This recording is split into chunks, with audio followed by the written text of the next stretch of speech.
उजाला live, खबरों का उजाला। Channel को लाइक और सब्सक्राइब करें और हमारी सारी महत्वपूर्ण खबरों को अपने मोबाइल पर पाएं।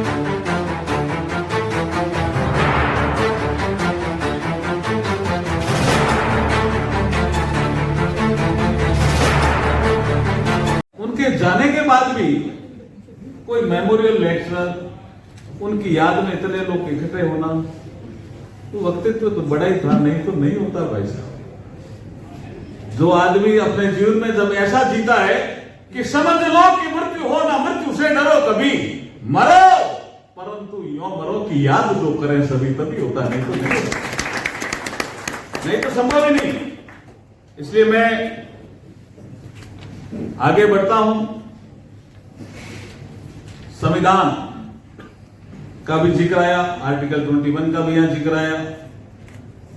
75 साल हो गए संविधान को अंगीकार किए हुए।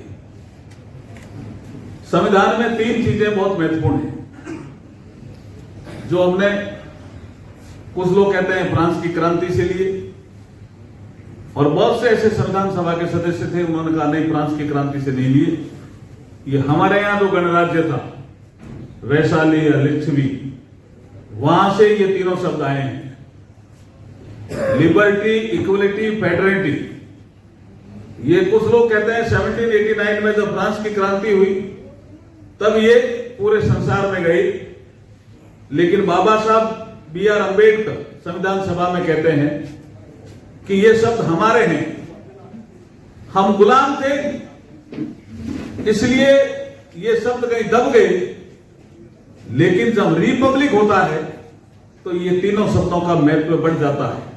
वहां फ्रांस की क्रांति में लिबर्टी आगे था, लिबर्टी, इक्वलिटी, फ्रेटर्निटी। जब हमारा संविधान बन रहा था तो हमारे संविधान निर्माताओं ने भी मंथन किया और कहा कि पहले हम इक्वलिटी लेंगे।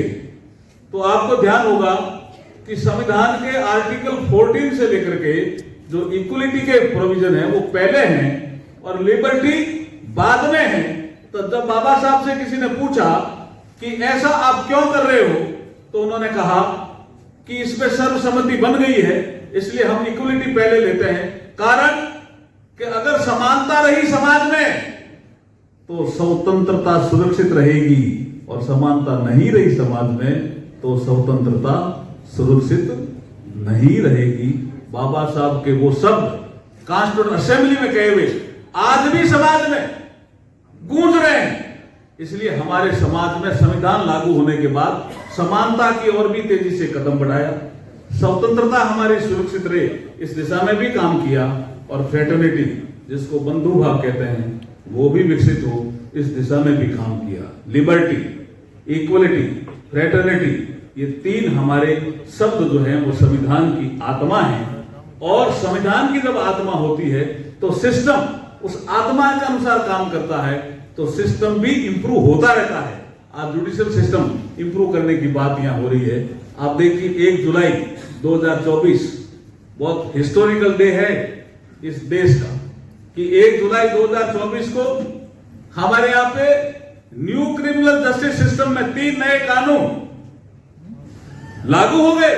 लोगों ने कहा कैसे लागू होंगे, हम तो शुरू से आईपीसी करते आ रहे हैं। मैं साउथ में एक कॉन्फ्रेंस में गया, समझ में नहीं आ रहा है, नाम तो बहुत क्लिष्ट है। तो हमने कहा क्या क्या नहीं समझ में आ रहा है, भारतीय न्याय संहिता समझ में नहीं आ रहा। बोला आईपीसी बोलते थे, मैंने कहा इसको बीएनएस बोल, उसमें तो कोई दिक्कत नहीं है, छोटा बोल। तो उन्होंने कहा आप बीएनएस बोल सकते हैं, क्या आप बीएनएस बोलो, कोई दिक्कत नहीं है।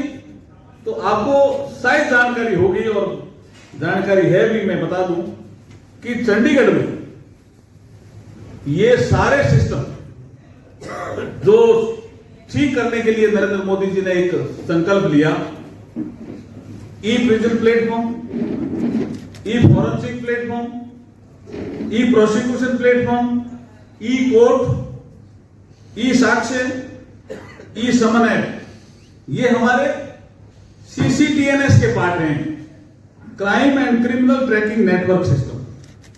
पूरे देश में तीनों नए कानून लागू हो गए, अच्छी तरह से लागू हो गए, कोई दिक्कत नहीं आ रही है। लेकिन चंडीगढ़ में ये सारे सिस्टम लागू हो गए, इसलिए जुडिशियल सिस्टम भी निश्चित रूप से बदलेगा और जो पेंडेंसी है केसेस की निश्चित रूप से नए कानूनों के बाद कम होगी, ऐसा मैं विश्वास 100% करता हूं टेक्नोलॉजी के माध्यम से। अब देखिए, एक विषय आता है जिसका मैंने जिक्र किया कि हम लिबर्टी इक्वलिटी की बात तो बहुत करते हैं, फ्रेटर्निटी की कम करते हैं। यहां भी मैंने देखा जजेज में भी थोड़ा भाईचारा बढ़ना चाहिए, ऐसा विषय है ही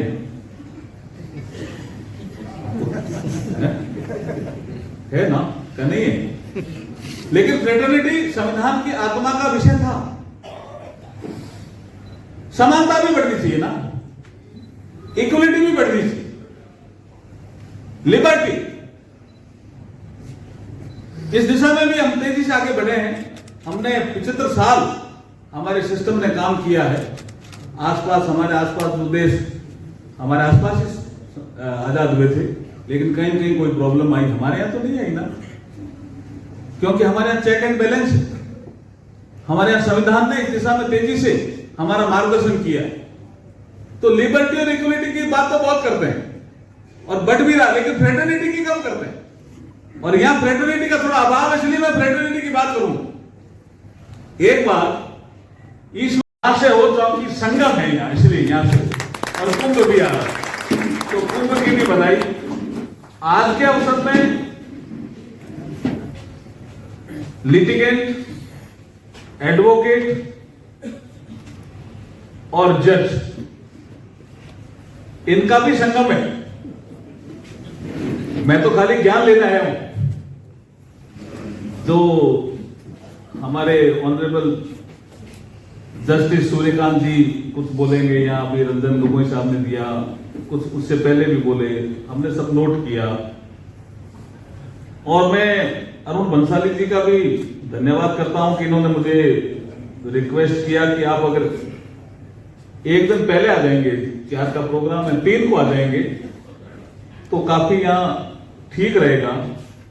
तो इनका सुझाव भी मुझे ठीक लगा। मैं यहां आने के बाद जो लिटिगेंट्स का एक ग्रुप है सर्किट हाउस में, उनसे भी मिल लिया, अलग अलग जगह वकीलों के ग्रुप से भी मिल लिया और जजेस से भी मिल लिया, तीनों से ही मिल लिया। और तीनों का यहां संगम है, मीडिया के लोग भी बैठे होंगे, वो भी सुन रहे हैं, तीनों का भी यहां संगम है। तो यहां से जो चिंतन मनन मंथन होगा, जरूर अमृत निकलेगा, ऐसा मैं मानता हूं, जरूर अमृत निकलेगा। और ये इसलिए निकलेगा क्योंकि जिनके याद में अपन बैठे हैं, पंडित कन्हैयालाल मिश्रा जी की याद में, उनके बारे में मैं क्या कहूं, वैसे तो मनन मिश्रा जी ने कह दिया, लेकिन मैं कवि हृदय हूं, मैं कुछ लिखता भी रहता हूं।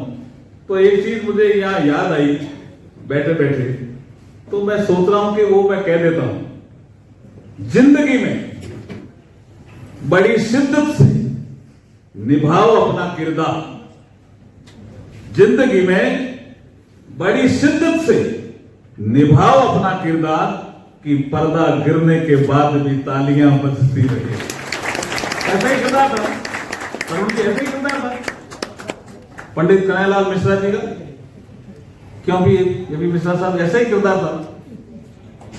मनन मिश्रा जी का भी एक सब्जेक्ट है, उन्होंने भी मुझे कहा कि एडवोकेट एक्ट 1961 में संशोधन होना चाहिए।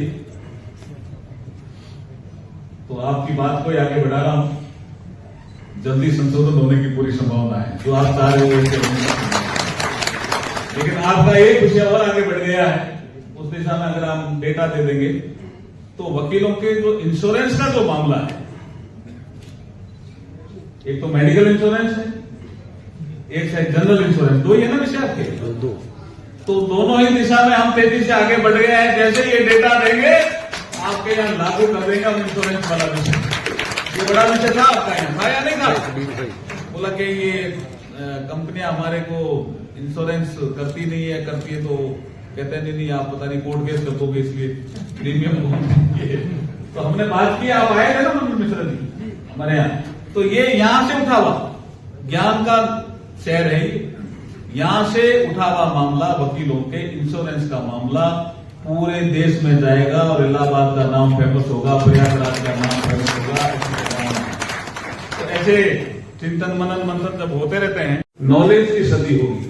यही एक वर्कशॉप थी, यहाँ नहीं थी वो एग्जैक्टली, राजीव कांत ही अपन थे, यहाँ गए थे, वो कुछ लोग लेके गए थे मुझे, तो उन्होंने कहा 21वीं सदी नॉलेज की सदी होगी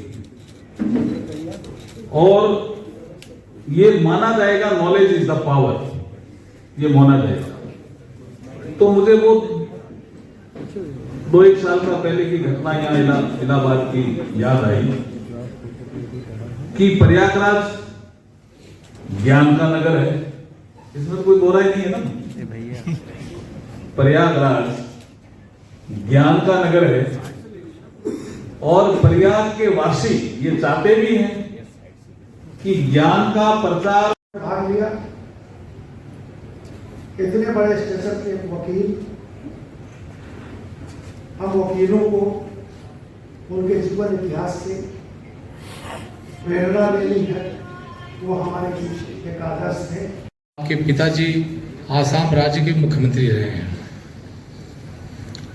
आप लीगल प्रोफेशन आपने ज्वाइन किया, उसके बाद आप न्यायमूर्ति बने, फिर आपका एलिवेशन 2011 में 46वें मुख्य न्यायाधीश हुए। आप राज्यसभा के सदस्य मनोनीत हुए। To be the president or the chairman of this committee, though the work is being done by Justice Tarun Agarwal, Santosh Tripathi and Jiraj Bangshi and the members of the executive committee. Keeping memories alive, however great the person is, difficult, very difficult. But I believe that so long the Indian judicial system exists, and why should it not exist? It's the backbone of our democracy. The name of Pandit Kanhaiyalal Mishra will remain immortal. If Bombay is the commercial capital of India and Delhi the administrative capital, I say Allahabad is the judicial capital of the country.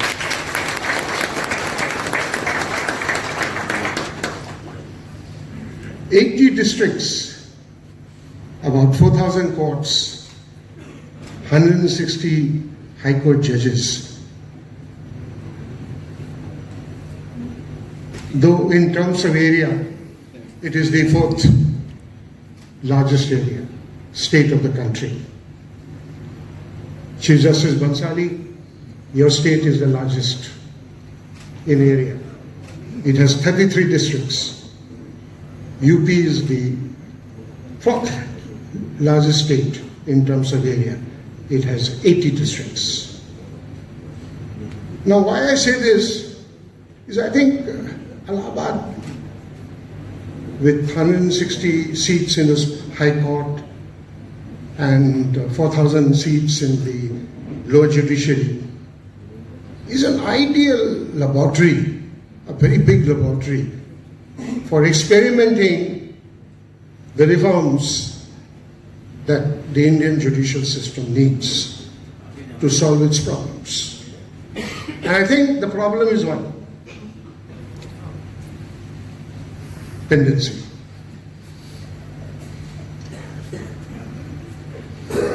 A little while ago, I passed on a piece of paper to the Chief Justice asking before a judge every day in the Allahabad High Court.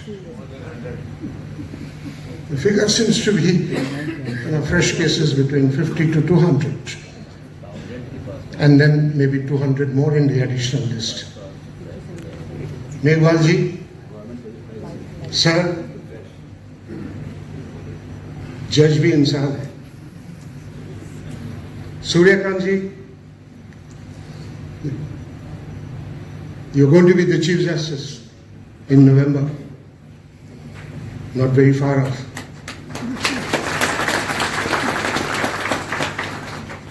You'll have a tenure of over a year.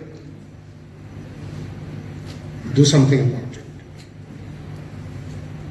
Allahabad, whether the problem of Allahabad High Court, with its nearly 8 to 10 lakhs of cases, can be solved by 160 judges, perhaps not. But today, you have 80. I think one honorable judge is going to retire either today or tomorrow. And then one more honorable judge is going to retire day after. I think the memorial committee, I would like to take self-credit for it. The memorial committee, you must give full marks for bringing the executive, Meghwal ji, the judiciary, Justice Suryakant, Justice Pankaj Mittal, and the Chief Justice, Justice Bhansali, and the bar together. As retired people, me and Justice Tarun Agarwal, we have brought you together. We have brought you to the negotiating table. Settle it. I don't think the problem is insurmountable. It is perfectly capable of solution. Beyond this, I wouldn't like to say anything on the topic, because that's really for the persons concerned to evolve and develop it. Thank you, sir, again. Now I request you, Honorable Sri Justice Arun Bhansali ji, Chief Justice Allahabad High Court. Justice Arun Bhansali started his practice from Jodhpur, Rajasthan High Court, and subsequently he elected as a judge of this court. And thereafter, in the 2024, he became elevated as a Chief Justice of Allahabad High Court. Now I invite him to come on the dais and please deliver. Especially in delivering landmark verdicts on some of the most factious issues of our time. His grit, mettle and character are so resolute that they serve as an impenetrable safeguard against any miscarriage of justice. We are deeply honored by the gracious presence of You are in judicial capital Allahabad Prayagraj judicial capital आप आए हैं, महाकुंभ का भी आयोजन हो रहा है, क्या कुछ कहना चाहेंगे सर? देखिए, आज का जो फंक्शन था वो जुडिशियल सिस्टम को हम इम्प्रूव कैसे करें इसके लिए एक सिंपोजियम था और बहुत से सुझाव आए हैं। चिंतन मनन मंथन के माध्यम से इन सुझावों पे जरूर कुछ न कुछ निर्णय लेकर के हम अमृत निकालने का प्रयास करेंगे।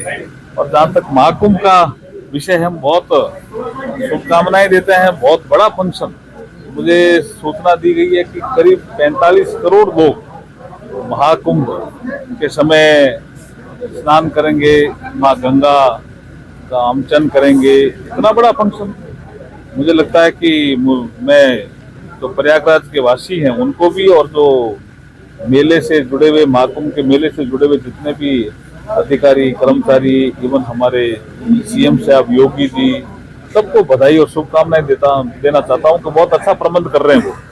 बहुत शुक्रिया सर, थैंक यू।